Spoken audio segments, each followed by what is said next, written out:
Siempre va a ser un gusto, un placer, un honor presentar al hermano Leonardo Torres.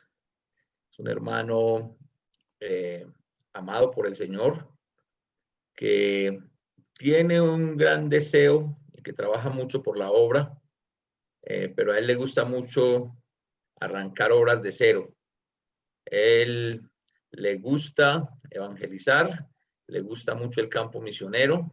De hecho, lo ha hecho, pero ahora está en su ciudad natal, en Bucaramanga, una ciudad muy bonita al oriente de Colombia.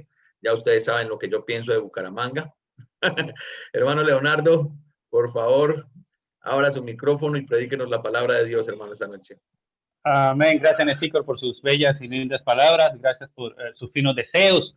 A todos muy, pero muy buenas noches. De antemano, que el Señor les bendiga grandemente. Y bueno, es un placer reunirme cada vez que me invitan. Me da muchísimo gozo cuando Alejo me llama, cuando me escribe también Nestícor. Hermano, lo invitamos para el viernes. De verdad que siempre soy encantado de compartir con ustedes. Reciban un fuerte y caluroso saludo también de parte de mi esposa, ¿verdad? Ella ahorita pues se encuentra con unas vecinas orando. Gracias por tanto. También les agradezco por las oraciones que hicieron por mí. El último viernes que estuve con ustedes tenía coronavirus, tenía casi una fiebre de 40 grados. Yo le decía eso, díganle a los hermanos que me perdonen y me disculpen si dije algo indebido, pero no recuerdo absolutamente nada de lo que hablé. Pero bueno, espero que ustedes me dispensen si dije algo, si di un texto fuera de contexto. Por fortuna y gracias a sus oraciones, estoy muy bien. Esta mañana yo leía en mi devocional diario en Génesis, cuando Adán y Eva pecaron y se dieron cuenta de la transgresión, ¿verdad? Que habían errado a blanco y se dieron cuenta que estaban desnudos. Lo primero que ellos hicieron fue irse y cubrirse, ¿verdad? Con hojas de higuera o de parra, porque sintieron vergüenza, temor el uno del otro, ¿verdad? Al ver sus partes íntimas, al ver su desnudez. Y yo comenzaba a analizar sobre quién fue el primer diseñador de ropa. La mayoría de las personas atinan a decir que es Charles Frederick Worth, que por allá en el siglo XIX fue la primera persona que le puso como su marca, ¿verdad? O como decir Adidas, pero él le puso pues, su nombre, Nike, Reebok, él le puso su nombre allí a la ropa que él diseñaba, y por eso se le conoce como el primer diseñador de ropa. Pero yo decía, pero imposible que haya sido ese hombre. Para mí el primer diseñador de ropa fue Dios. ¿Por qué? Porque se recuerdan allí en Génesis capítulo 3, versículo 21, cuando el Señor se da cuenta de que ellos tienen temor el uno al otro, de que se están tapando con hojas de parra, con hojas de higuera. ¿Qué hace el Señor? Inmediatamente va y los viste, ¿verdad? Con ropa de animales, o mejor dicho, con piel de animales. Ellos utilizando algo que se iba a dañar rápidamente. Tal vez las hormigas iban a hacer de las suyas, o el tiempo iba a dañar esa ropa, entre comillas, ¿verdad? Esas hojas con las que Adán y Eva se cubrieron. Y el Señor sí hizo algo que era duradero, los cubrió con piel de animales. Ese sí es el verdadero diseñador, aparte del mundo, también el mejor diseñador de ropa. Si nos vamos a Romanos capítulo 14, o más bien Romanos capítulo 13, versículo 14, dice la palabra de Dios: sino vestidos del Señor Jesucristo, y no proveáis para los deseos de la carne. Aquí Pablo viene hablando sobre, mejor dicho, le da el consejo a la iglesia de Roma que por favor ellos se vistan del Señor Jesucristo. Obviamente para la audiencia primaria o para la audiencia directa de Pablo, ellos no iban a interpretar este versículo o hacerle hermenéutico, exégesis, como nosotros lo tenemos que hacer. Ellos inmediatamente decodificaban y captaban la idea de Pablo. ¿Qué era entonces vestirse del Señor? Bueno, eso es un verbo, eso es una metáfora. De hecho, en griego es enduteste, que lo que quiere decir es ponerse las ropas, o mejor dicho, poner las ropas del rey en los hombres. Y prácticamente es ataviarse, cubrirse, hundirse en la ropa de alguien. Eso es lo que Pablo le estaba diciendo. Ustedes, por favor, pónganse en las vestiduras de Cristo, pónganse en la ropa de Jesús. Pero en sí, ¿qué es esto? ¿Qué es ponerse la ropa de Jesús? Bueno, prácticamente es imitar su ejemplo, reproducir su espíritu, ser como Él. Eso es lo que Dios quiere que nosotros hagamos. Hago una pregunta. ¿Para qué sirvió la ropa vámonos a la época del paleolítico, del neolítico, en fin, allá para los primeros hombres? ¿Para qué sirvió la ropa a estas personas? Ustedes dirán, bueno, servía para ellos del frío que hacía para esa época. Las inclemencias del clima, ¿verdad? Eran muy fuertes. Entonces, estas personas utilizaban la ropa era para protegerse del sol fuerte o del clima, las bajas temperaturas. Yo pregunto, ¿para qué sirve la ropa hoy en día? Bueno, también para las inclemencias del clima, para no mostrar desnudez, pero también porque a muchas personas les gusta estar a la moda. Y les hago otra pregunta. Si ustedes se analizan ahorita y sacaran una lista y sumaran, ¿cuánto dinero invierten ustedes en ropa? A algunos les gusta vestir Dolce Gabbana, Gucci, Lacoste, Tommy Hilfiger, ¿verdad? Ralph Lauren. En fin, entonces, pero si sacamos cuentas, cuando nos invitan a una reunión familiar o cuando vamos a la iglesia, nos ponemos la mejor pinta, ¿verdad? La pinta dominical, un buen atuendo. Y si sacamos cuentas, pues sí, van a ser más, no sé, $100, $200, 300, 400, $500, no sé, usted cómo le gusta vestir. Pero tratamos de estar a la moda, ¿verdad? Tratamos de sentirnos bien con nuestra vestimenta. Y gastamos uno que otro dolarito por ahí. Les hago otra pregunta. ¿Cuánto dinero invirtieron ustedes el año pasado, que acaba de terminar el 2020? En Biblias, en libros de ayuda, en libros que nos ayudan a crecer espiritualmente, en libros de teología, o en libros como el Pan Diario, por ejemplo, o estos libritos que nos dan ciertos versículos, nos arrojan versículos bíblicos, unos buenos pensamientos. O sea, ¿cuánto estamos invirtiendo para el Señor? Ojo, yo no estoy criticando y no estoy diciendo que no gastemos para nuestros gustos. Ojo, yo no estoy diciendo eso, no me malinterpreten ni me saquen fuera de contexto. Pero sí quiero hacerles la pregunta, ¿estamos invirtiendo en las cosas de arriba?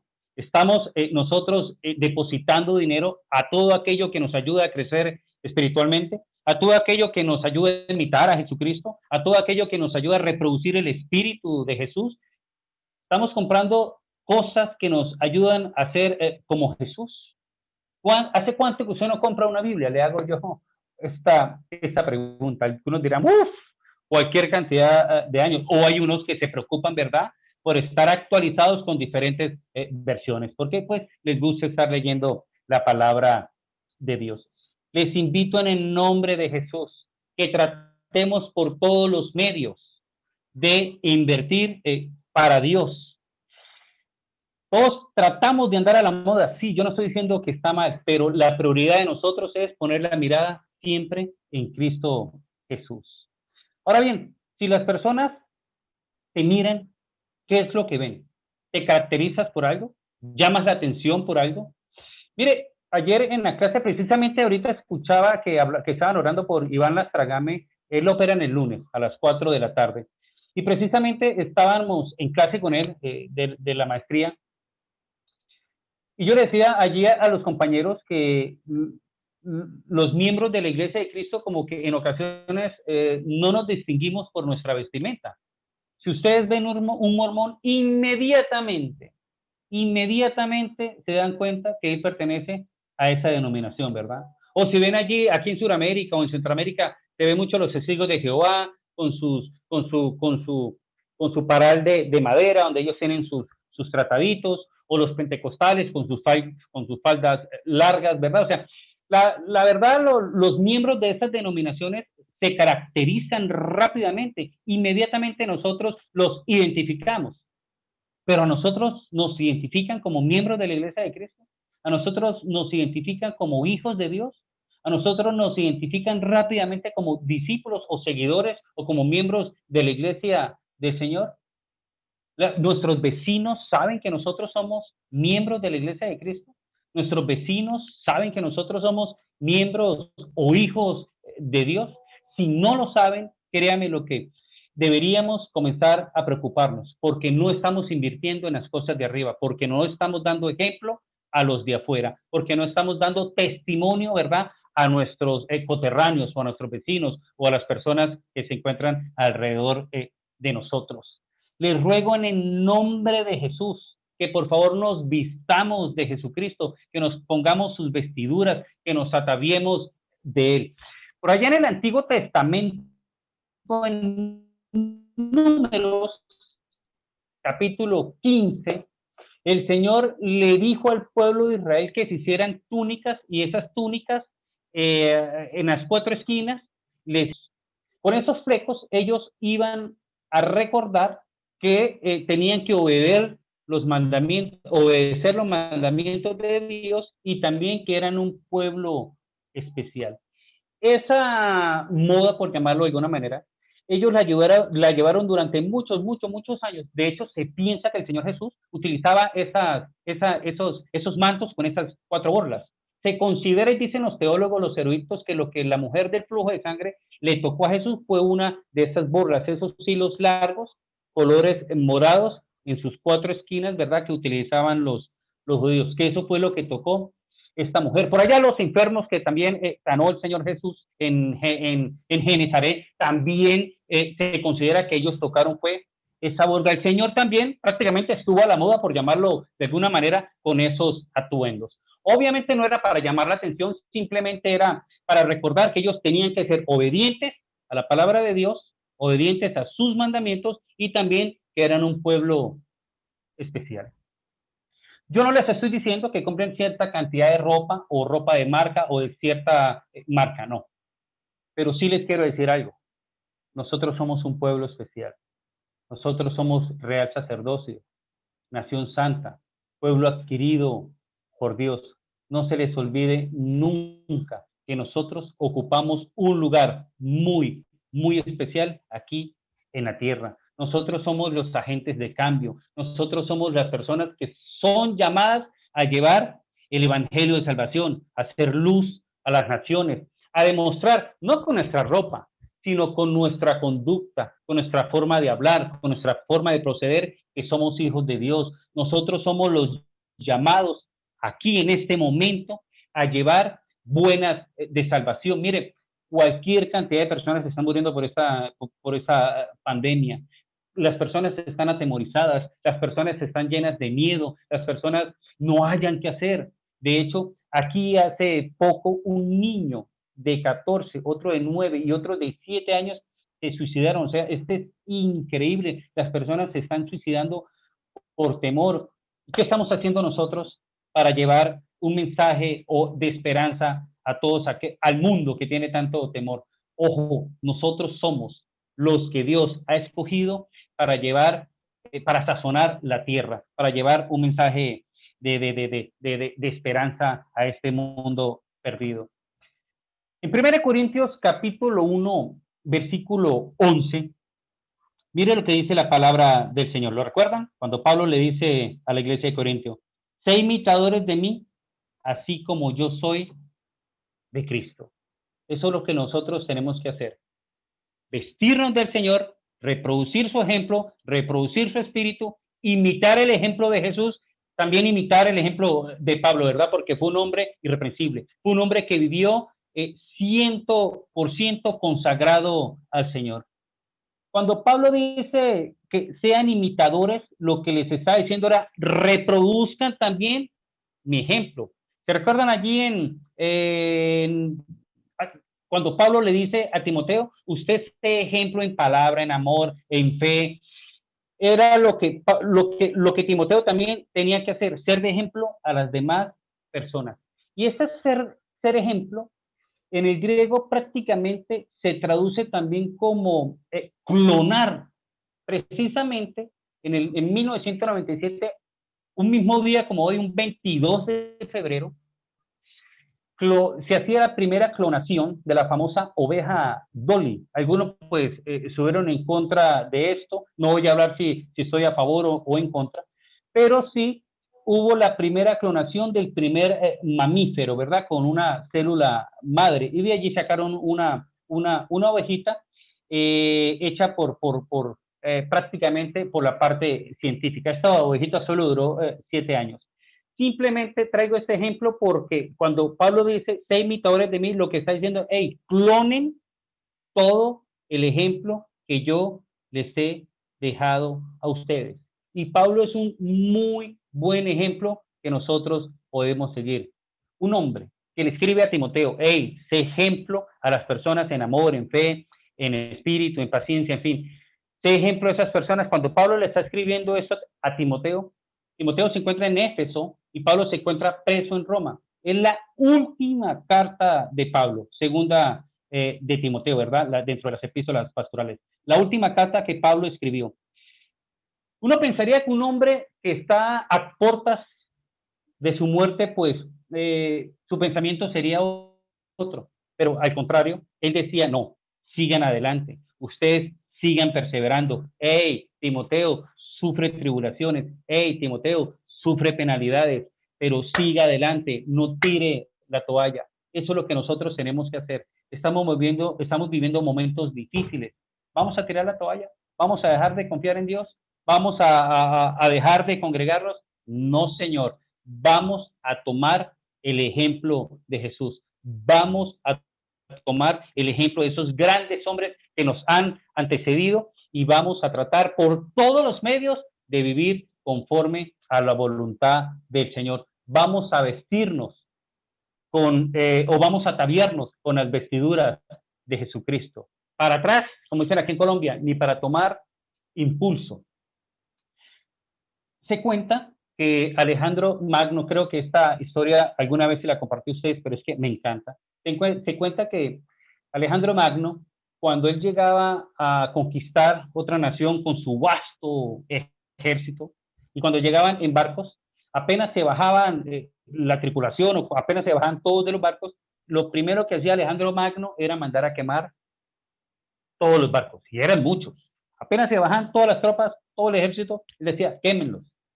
Y los soldados le decían, pero oye, ¿y por qué, mi general? ¿Por qué vamos a quemar todos los barcos? ¿En qué nos vamos a regresar? No es necesario quemarlos. Y él decía, él atinaba a decir, es que si no se queman, tal vez habrá alguno que se quiera regresar y toma el barco y se va. Mientras que si no hay barcos, si todos están quemados, todos tienen que ir a batallar, todos tienen que ir a la guerra, todos tienen que ir a combatir. Les pido y les ruego en el nombre del Señor, vamos a quemar nuestros barcos, vamos a seguir hacia adelante. Estamos viviendo momentos muy, muy difíciles, pero en Cristo Jesús somos más que vencedores. Vamos a quemar esos temores, vamos a quemar todo ese pecado, vamos a quemar todo lo que nos aleja de Dios, vamos a quemar todo aquello que impide que nosotros adoremos a Dios en espíritu y en verdad. Vamos hacia adelante y vamos a cubrirnos con las vestiduras de Cristo Jesús, porque nunca se les olvide que si Dios es con nosotros, ¿quién está contra nosotros? Jehová nuestro pastor, nada nos faltará. Y si el Señor está en favor o ayudándonos, créame lo que no hay nada que nos haga retroceder. Mis hermanos amados, que Dios les bendiga grandemente. Gracias por la atención que me han dispensado. Estaré y estoy orando por sus vidas y no se les olvide que tenemos que vestirnos de Cristo Jesús. Alejo, gracias por la invitación. Amén, muchísimas hermano. gracias, Muchísimas hermano. gracias. Dios le bendiga. Gracias a Dios primeramente. Eleito, muchas gracias, hermano. Gracias, hermano. Muchas gracias. Recuerda que hay un anuncio especial en lo último para que por favor esperemos el anuncio. Vamos a seguir a nuestros